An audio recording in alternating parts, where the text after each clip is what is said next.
How's it going, everybody? Tactard Ted. It's about the 18th, I think it is, of August 2022. It's a Thursday. Happy Thursday to you. One more day, then we get to hit the weekend. So, why we even beat around the bush? Let's just jump right into Ukraine. And it's really interesting, folks. Very interesting. Somebody really put out a good analogy recently about the situation in Ukraine. The battles in Donbass. I keep hearing all this happy, joy about how the Ukrainians are winning, and yet it's not being reflected on a map. It's not being reflected anywhere. Interestingly, when the Russian Defense Ministry puts out a briefing, they can tell you the exact names of the villages and towns that they have captured. And that stands in stark contrast to, it was either earlier this month or late last month, the Ukrainian Defense Ministry put out a claim that they had recaptured 50-some settlements from the Russians. Now, it's not reflected on either the Ukrainian maps or the Russian maps that they're putting out. It's this bold statement, and they refused to name the settlements, the villages, whereas the Russians, when they give an update, they'll name the villages. And it's also interesting that those villages on the situation maps that the Russians are putting out are reflected pretty much immediately. And within several days, websites like Live Map UA, which are decidedly pro-Ukrainian, they will confirm what the Russian maps say a couple of days earlier. Right now, when it comes down to credibility, I know that, this is probably not going to surprise some of you, but it will probably enrage a few of you. Apparently, the Russians are being a lot more transparent and a lot more honest with their updates. I will tell you, you want to lose credibility like the Ukrainians did earlier on with the Ghost of Kiev, which was bullshit, with the martyrs of Stake Island, who were not martyrs, they were all taken prisoner. If you want to start to lose credibility, you need to lie consistently like the Ukrainians have done. And a lot of people have been condemned for telling the truth on this war. I was one of the first people I know to come out and start pointing out with all the videos I saw coming out in the early days, we're talking in March and even late February, of Ukrainian tactics and how Ukrainians were deploying their artillery and other war material, that they were violating the Geneva Convention, that they were committing war crimes by placing their heavy artillery in amongst civilians. You can go back and check. I made those complaints. I made those statements early on. And everybody, of course, I got the normal Russian bot, anti-American, whatever. I'm not anti-American. I love America. I tell you what, I don't hate or condemn Russia. I mean, that seems to be a problem, that I don't want to follow that line. Yes, I got up in the camera because a piece of paper blew off my visor, and it might be something important. It may be something I might not need if I get stopped by the popo. So anyhow, folks, got called a Russian bot, got called all this happiness, and Amnesty International comes out and says, hey, the Ukrainians are doing that. Now, interesting that a few Ukrainian members of Amnesty International have resigned or quit their job because they just don't like it flying in the face of their lies or BS narrative coming out of Ukraine. Ukraine doesn't have any credibility, folks. Your money is disappearing down a black hole. It absolutely is. Less than 30% of the weapons that we are sending are actually making it to the front. A lot of it's being sold. They will tell you, in fact, CBS was going to report this until they had to yank their documentary, that a lot of the weapons, as soon as they come into Ukraine, they're sold out of Ukraine. They leave. All you're doing is making Zelensky and his oligarchs rich. You're feeding into the corruption that is the dumpster fire of Ukraine. But let's get aside from that. Let's go back to my primary point, which is a comparison has been made that what the Russians are doing in Donetsk is basically they've laid out a spider web. They have prepared the battlefield, they have prepped the battlefield, and they're using the Ukrainian heavy defenses against the Ukrainians. It has become a trap. It has become a spider web. These Ukrainians, the Ukrainians, not these Ukrainians, the Ukrainian military are just pouring men into the region wholesale. And they kind of understand that they, or at least feel that they screwed the pooch when they started pulling troops from Donbass for the offensive in Kherson. That's never happened. Now, it is only the 18th. There's another dozen or so days left in August for the great vaunted Kherson offensive that they were staking their reputation on. And it could happen in the next 12 days, but they were promising that they were going to go in early August. Well, early August is over. We are now in mid-August, and before you know it, it's going to be late August. So when they siphoned off troops from Kherson, the Russians made incremental gains against heavily fortified areas like Advidka, Bakhmut, Soledar, all along that, what they're calling the Zelensky line. I don't know that Zelensky has anything to do with it. It's just a catchy name that they put on it.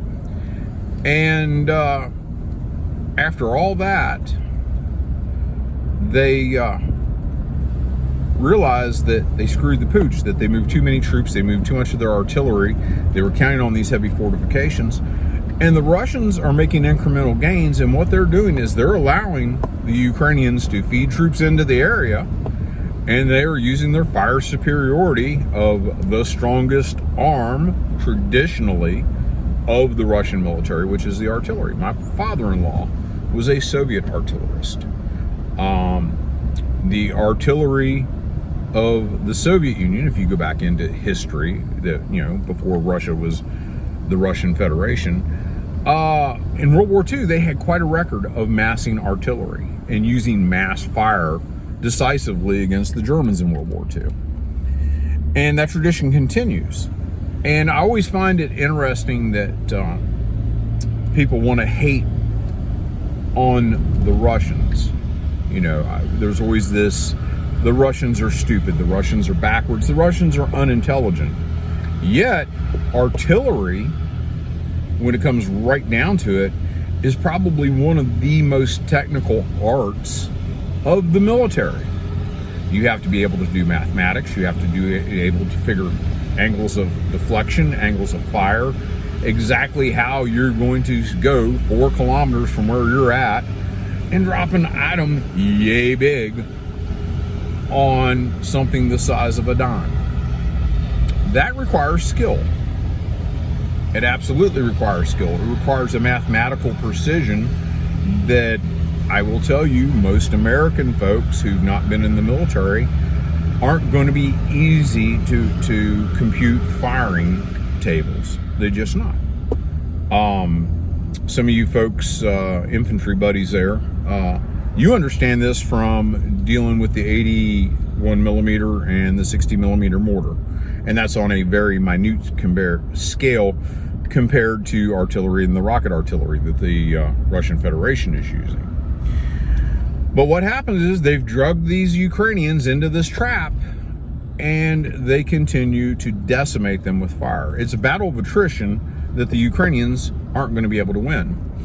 And the fact that the Russians continue to prep the battlefield, they continue to use the artillery, they continue to allow the Ukrainians to feed their forces in, the attrition on the Russian side has decreased exponentially since March. Russian casualties were higher than they are now. And I will tell you, this claim of 80,000 dead, 100,000 dead, I haven't seen anything to back that up. Now, I have seen Russian casualties. I know in my wife's home region of a death, and at least 6 or 7 other people from that battery of artillery, and it was an artillery unit, I believe, perished.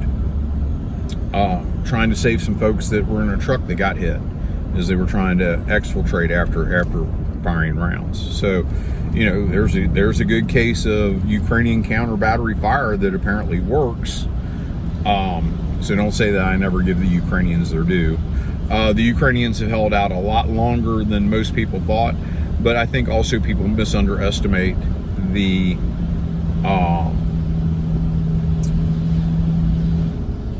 scope that the Russians are using. And I've said this before, the Russians have went in on the cheap with a very limited number of soldiers, a very limited number of troops.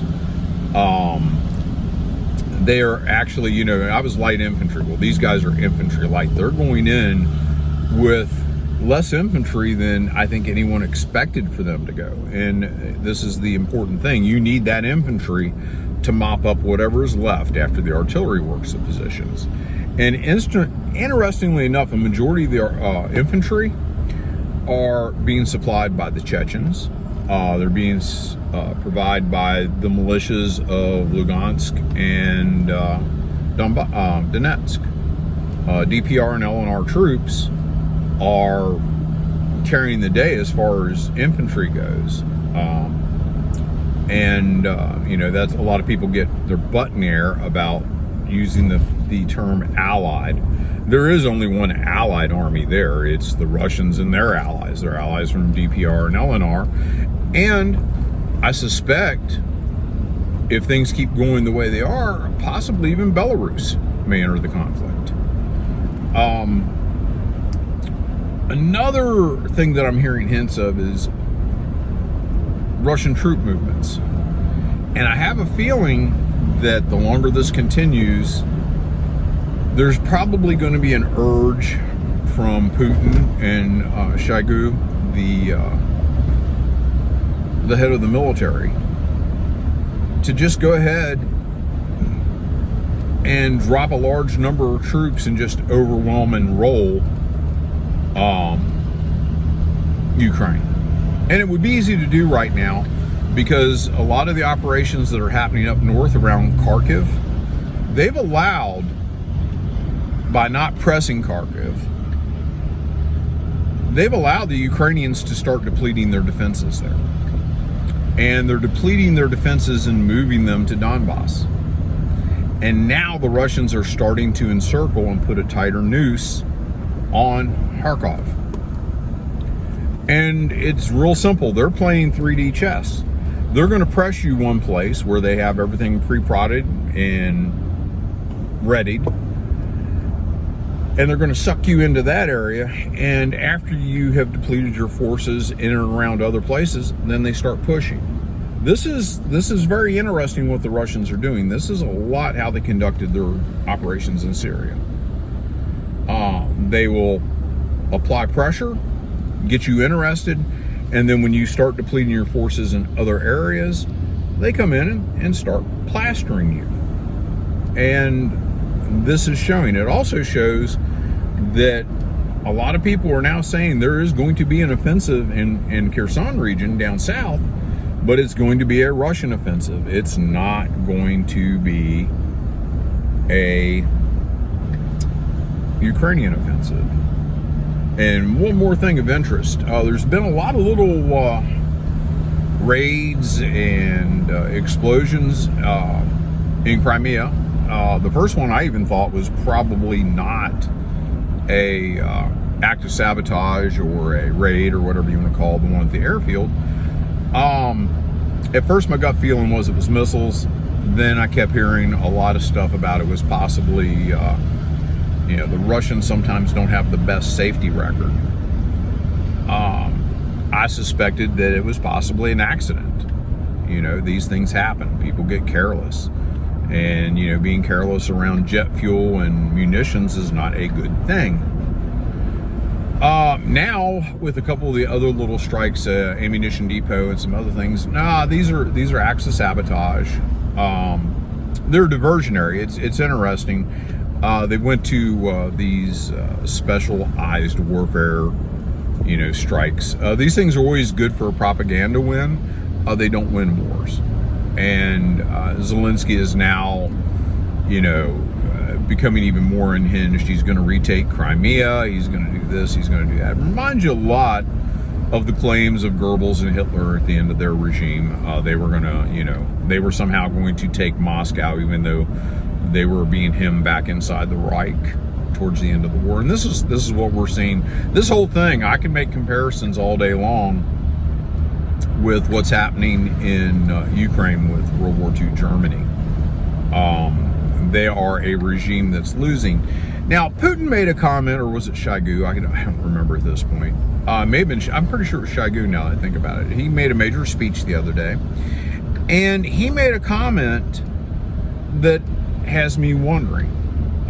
He says NATO realizes that Ukraine is going to lose. They've known Ukraine is going to lose. And I've known Ukraine was going to lose from the beginning. And I know a lot of other folks who are grounded in reality knew Ukraine was going to lose. But I see all the information that NATO has been putting out. You know, NATO, you know, even the Defense Department here in the United States, we're putting a happy face on all this. So do those people in NATO, does our Defense Department really know that it's a lost cause? Or are they just not grounded in reality? Do they just not see the writing on the wall? One thing that tends to make me think if they didn't know, they do know now, is that the shipments of arms to Ukraine is starting to trickle down. I mean, trickle off. They simply are not getting what we were sending before. We're not sending new armored personnel carriers. We're not sending any more HIMAR launchers, which apparently now 12 of the 16 HIMARs that we have sent have been destroyed. If this is true, there are 4 HIMARs and 2 or 4 German tracked versions of the launchers that may still be in Ukrainian possession. I know we're sending HIMARS ammunition, but it doesn't look like we're sending any more systems. That doesn't bode well when we are simply not sending more. And that kind of ties in with another report that is circulating out in the nebula regions of the internet, is that there's a serious depletion of NATO weaponry. In other words, a lot of the NATO countries have shipped so much to Ukraine that their stockpiles are seriously low, and they may not be capable of steadily defending themselves, that they have put their own safety in jeopardy. They're also saying, well, it's like the Russians have a factory that's pumping out ammunition. Well, yeah, they kind of do. And if you're not able to see that, if you're not able to understand that, then you probably should not be involved in military thought or military planning, because logistics, as I have always said, are 90% of the battle. And logistically speaking, the Ukrainians don't have anything. They are getting supplies of many, many different styles of weapons.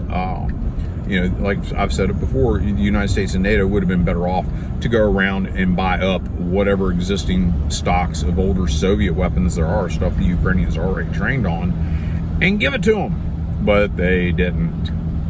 So anyhow, folks, that's my thought for the day. I probably have infuriated a few of you. I've made a few of you laugh. Not a big deal one way or another. But anyhow, folks, that's what I got for today. Y'all take care, and I'll be back when I feel like it. Bye.